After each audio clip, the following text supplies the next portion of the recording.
श्री स्वामी समर्थ. स्वागत आहे तुमचं माझ्या युट्यूब चॅनलवरती. आजचा दिवस तुम्हाला खूप छान सुखाचा समाधानाचा जाऊ देत, हीच मी स्वामींच्या चरणी प्रार्थना करते आणि आजच्या व्हिडिओला सुरुवात करते. तर मैत्रिणींनो, आजपासून तुळशी विवाहाला सुरुवात होत आहे. तर आजच्या व्हिडिओमध्ये तुळशी विवाहाच्या दिवशी संध्याकाळी तुळशीला अशी कोणती वस्तू अर्पण करायची आहे ज्यामुळे आपल्या आयुष्यातील सर्व संकट अडचणी दूर होऊ शकतात. तर ती वस्तू कोणती आहे, नंतर त्या वस्तूचं तुम्हाला काय करायचे, ही संपूर्ण माहिती आजच्या व्हिडिओमध्ये मी शेअर करणार आहे. त्यामुळे व्हिडिओ स्किप न करता शेवटपर्यंत बघत राहा. तर बघा, कार्तिक महिन्यातील शुक्ल पक्षातील द्वादशीपासून तुळशी विवाहाला सुरुवात होते. तसेच आज चातुर्मासाची समाप्ती ही आहे. भारतीय संस्कृतीमध्ये चातुर्मासाला अनन्यसाधारण महत्व आहे. या चातुर्मासाच्या कालावधीमध्ये आषाढ, श्रावण, भाद्रपद, आश्विन आणि कार्तिक या महिन्याचा समावेश होतो. धार्मिक संकल्पनेनुसार या काळामध्ये देव झोपी गेल्याने कार्यरत नसतात, म्हणूनच व्रतवैकल्यांद्वारे साधना करावी असे सुचवले जाते. त्या अनुषंगाने या काळातील व्रतवैकल्यांच्या नियमांचे प्रयोजन केलेले दिसते. या आध्यात्मिक व धार्मिक कारणाव्यतिरिक्त चातुर्मासाच्या प्रयोजनामागील नैसर्गिक, भौगोलिक तसेच आयुर्वेदीय कारणी मीमांसाही विशेष उल्लेखनीय आहे. तुळशी विवाहामागे मूलतः नैसर्गिक कारण आहे. निसर्गातील परिवर्तनाचा सोहळा हा नेहमीच भारतीय संस्कृतीमध्ये साजरा केला जातो. तसा तो तुळशीच्या विवाहाच्या निमित्ताने देखील साजरा केला जातो. आता तुलसी विवाह ज्यांच्या घरात होत नसेल त्यांनी काय करायचं, तर ते देखील मी पुढे व्हिडिओमध्ये शेअर करणार आहे. तुलसी विवाह हा तुम्हाला कार्तिक द्वादशी पासून ते कार्तिक पौर्णिमेपर्यंत कोणत्याही दिवशी करता येतो आणि ज्या दिवशी तुम्ही तुलसीचा विवाह करणार आहात त्याच दिवशी तुम्हाला हा अतिशय प्रभावशाली उपाय तुळशी समोर करायचा आहे. एक वस्तू तुम्हाला तुळशीला अर्पण करायची आहे. हा उपाय तुम्हाला तुमच्या घरामध्ये असलेली धनधान्याची कमतरता भरून काढण्यासाठी, आपल्या घरामध्ये आर्थिक स्थैर्य राहावं यासाठी करायचा आहे. कारण तुळशीमध्ये देवी लक्ष्मीचा वास असतो आणि हा उपाय आपण तुळशी समोर केल्यामुळे आपल्या घरामध्ये कधीही धनधान्याची कमतरता राहत नाही. आपल्या घरामध्ये आर्थिक स्थैर्य नांदायला लागते, एवढा हा प्रभावी उपाय आहे. तुलसी विवाह हा नेहमी प्रदोषकाळी करण्यात येतो, म्हणजेच दिवे लागणीच्या वेळेस संध्याकाळी 6:30 नंतर ते 8:30च्या दरम्यान तुम्ही हा तुलसी विवाह करू शकता. तुळशीला नवरी सारखी सजवण्यात येते. तुळशीची गौरीप्रमाणे पूजा करतात. तिला साडी, चोळी, दागिने वगैरे अर्पण केले जातात. तुळशीला नैवेद्याचे गोड पदार्थ घराण्याच्या परंपरेनुसार केले जातात. तुळशीचा विवाह केल्याने भगवान विष्णू आणि देवी लक्ष्मी प्रसन्न होतात. कारण पोथी पुराणात सांगितल्याप्रमाणे देवी लक्ष्मीने तुळशीचे तर भगवान विष्णूने शाळीग्रामचे रूप धारण केले होते. तुलसी विवाहाची संपूर्ण पूजा मांडणी आपल्याला करून घ्यायची आहे आणि विवाहापूर्वी आपल्याला हा उपाय करायचा आहे. तसं तुळशी विवाह कसा करावा यावरचा एक सेपरेट व्हिडिओ मी चॅनलवरती शेअर केलेला आहे. तुम्ही तो बघितला नसेल तर नक्की बघावा. दिवाळीमध्ये आपण मातीच्या दिव्यांची खरेदी केलेली आहे. ते मातीचे दिवे प्रत्येकाच्या घरामध्ये असतातच. त्या मातीच्याच दिव्यांचा उपाय आपल्याला करायचा आहे. आता ते दिवे तुम्ही वापरलेले असतील, म्हणजे दिवाळीमध्ये आपण अंगणामध्ये दिवे लावण्यासाठी म्हणा किंवा आपण पूजेसमोर दिवे लावण्यासाठी ते दिवे वापरलेले असतील तर त्या दिव्यांना स्वच्छ धुवून घ्यायचं आहे. त्यातील आपल्याला 7 दिवे हे या उपायासाठी वापरायचे आहेत. ते 7 दिवे स्वच्छ धुवून घ्यायचे आहेत. किंवा तुम्ही आणलेल्या दिव्यांपैकी काही दिवे जे शिल्लक राहिले होते त्या दिव्यांचा सुद्धा तुम्ही या उपायासाठी वापर करू शकता. पण वापरलेले दिवे तुम्हाला स्वच्छ धुवूनच घ्यायचे आहेत. आता त्या दिव्यांमध्ये तुम्हाला जे तुम्ही देवपूजेसाठी तेल वापरता ते तेल घालायचं आहे. या 7ही दिव्यांमध्ये तुम्हाला तेल घालायचं आहे.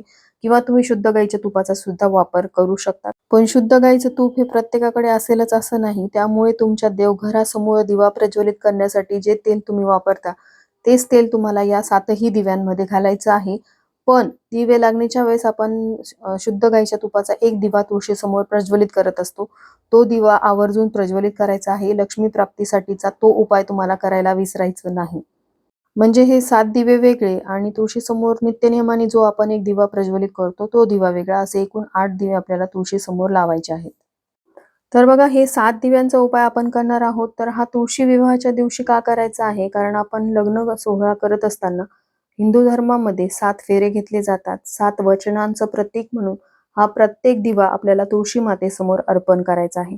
आता कशा रीतीने अर्पण करायचा आहे, तर आपण सगळ्यात आधी तुळशी समोर शुद्ध गाईच्या तुपाचा दिवा प्रज्वलित करून घेणार आहोत आणि तुळशी विवाह करण्याआधीच आपल्याला हे 7 दिवे तुळशीला अर्पण करायचे आहेत. त्यानंतर तुळशीचा विवाह आपल्याला करायचा आहे. तर आता तुळशीभोवती जेवढी जागा असेल तर त्या गोलाकार आकारामध्ये हे दिवे आपल्याला लावायचे, कारण जसं मी तुम्हाला सांगितलं की 7 फेऱ्यांचं प्रतीक म्हणून आपण हे 7 दिवे तिथे अर्पण करणार आहोत. तर हे गोलाकार आकारामध्ये ठेवत असताना बाळकृष्णांच्या भोवती आले तरी चालतील, कारण फेरे जे आहेत ते नवरा बायको मिळून घेत असतात. त्यामुळे गोलाकार आकारामध्ये जिथे तुम्ही विवाह सोहळा करणार आहात तिथे तुम्हाला हे 7 दिवे ठेवायचे आहेत. पण ठेवत असताना सगळ्यात आधी तुम्हाला फुलांच्या पाकळ्या घ्यायच्या आहेत आणि गोलाकार आकारामध्ये त्या पसरून घ्यायच्या आहेत, किंवा तुम्ही अक्षता घेऊ शकता, म्हणजे दिव्यांना आसन असावं, दिवा कधीही जमिनीवरती ठेवू नये. आणि उपाय करत असताना तर या गोष्टीची आपल्याला आवर्जून काळजी घ्यायची आहे. त्यानंतर आपल्याला हे 7ही दिवे प्रज्वलित करायचे आहेत आणि एक एक दिवा तुळशीला अर्पण करायचा आहे. पहिला दिवा ज्यावेळेस आपण तुळशी मातेसमोर ठेवू, त्या दिव्याला आपल्याला हळदी कुंकू अक्षता अर्पण करायचा आहे. त्यानंतर आपल्याला मनोमन तुळशी मातेसमोर प्रार्थना करायची, आपली इच्छा व्यक्त करायची आहे. अशाच प्रकारे आपल्याला 7ही दिवे तुळशी मातेसमोर एक एक करून अर्पण करायचे आहेत.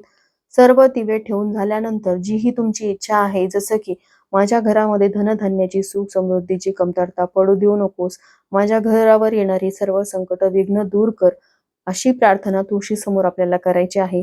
कारण ही संधी आपल्याला वर्षातून एकदाच मिळत असते. म्हणूनच हा उपाय आपल्याला तुळशी विवाहाच्या दिवशी संध्याकाळी आवर्जून करायचा आहे. तसंही आपल्या घराच्या अंगणात असलेली तुळस घरामध्ये नकारात्मकतेला प्रवेश करू देत नाही. फक्त आणि फक्त सकारात्मक ऊर्जा, देवी लक्ष्मीचं आगमन घरामध्ये व्हावं, ही प्रार्थना मनोमन बोलून आपल्याला तुळशी विवाहाच्या दिवशी हा उपाय करायचा आहे.